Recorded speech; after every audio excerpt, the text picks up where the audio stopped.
Başkanımız gelir gelmez Sabah köyümüze önce de asfaltımızı yaptı. Allah razı olsun. Şimdi de kilit taşlarımızı yaptı. Köyün meydanı çok güzel oldu.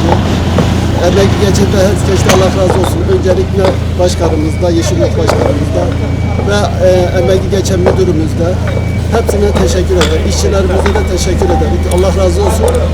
İşlere devamını bekleriz başkanımızda.